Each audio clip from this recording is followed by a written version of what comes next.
ఈరోజు అనంతపురం అర్బన్ నియోజకవర్గంలో 1వ రోడ్డు శివాలయం పునర్నిర్మాణ కార్యక్రమంలో భాగంగా విరాళాలు సేకరించే కొరకు ఈ కార్యక్రమం ఏర్పాటు చేయడం జరిగింది. ఈ శివాలయం 102 ఏళ్ల చరిత్ర కలిగిన శివాలయం. ఇది ఈ 1వ రోడ్డు నుంచి 5వ రోడ్డు వరకు ఉండే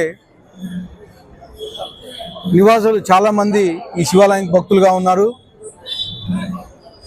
102 సంవత్సరాల కిందట కట్టించడం జరిగింది. దానిలో భాగంగా ఇది శిథిలావస్థకు చేరితే మా ముఖ్యమంత్రి నారా చంద్రబాబు నాయుడు గారికి విన్నవించడం జరిగింది.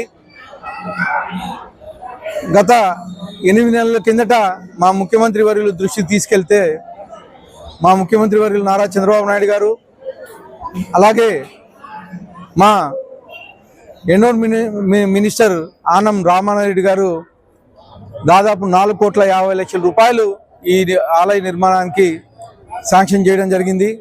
దానిలో భాగంగా ప్రజల నుండి 20% విరాళాలు సేకరించడం జరుగుతూ ఉంది. 80% మా గవర్నమెంట్ ఇవ్వడం జరుగుతూ ఉంది. ఈ 20% విరాళాలు సేకరించడం కోసం ఈరోజు ఇక్కడ ఈ టెంపుల్లో ఈ కార్యక్రమం ఏర్పాటు చేయడం జరిగింది. ఈరోజు దాదాపు 30 లక్షల రూపాయలు ఈరోజు ఒక్కరోజే ప్రజలు విరాళాలు ఇవ్వడం జరిగింది. ముఖ్యంగా ఆలయ కమిటీ చైర్మన్ నరేంద్ర చౌదరి గారు 10 లక్షల రూపాయలు, అలాగే లక్ష్మీరెడ్డి గారు 6 లక్షల రూపాయలు ఇస్తూ మిగతా 14 లక్షలు కానీ మేము తొందరలోనే అరేంజ్ చేస్తాం. టోటల్గా లక్ష్మీరెడ్డి గారు 20 లక్షల రూపాయలు అనౌన్స్ చేయడం జరిగింది. అలాగే సీనియర్ నాయకుడు బీజేపీ సీనియర్ నాయకుడు చిరంజీవి రెడ్డి గారు 1,01,116, అలాగే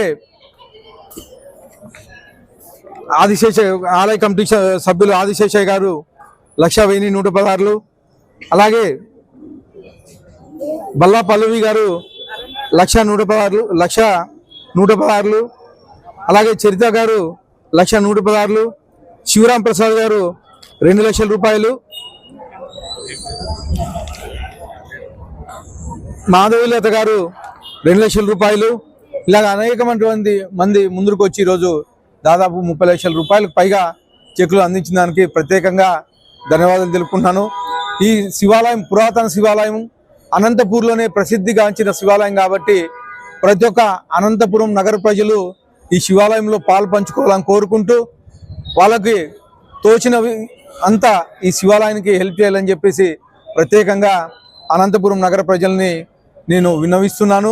ముఖ్యంగా ఇక్కడ 1వ రోడ్డు నుంచి 5వ రోడ్లో ఉండే ప్రజలు దీన్ని మా టెంపుల్ అనుకొని ముందుకు వచ్చి ఈ శివాలయానికి హెల్ప్ చేయాలని చెప్పేసి నేను ప్రత్యేకంగా వాళ్ళని కోరుకుంటూ ఈ కమిటీ ఆలయ కమిటీ వాళ్ళు ఎవరైతే ఉన్నారో ఈ విరాళాలు తొందరగా సేకరించి వచ్చే మాఘమాసకాలం కల్లా టెంపుల్ భూమి పూజ చేసే విధంగా కృషి చేయాలని చెప్పేసి తెలియజేసుకుంటున్నాను.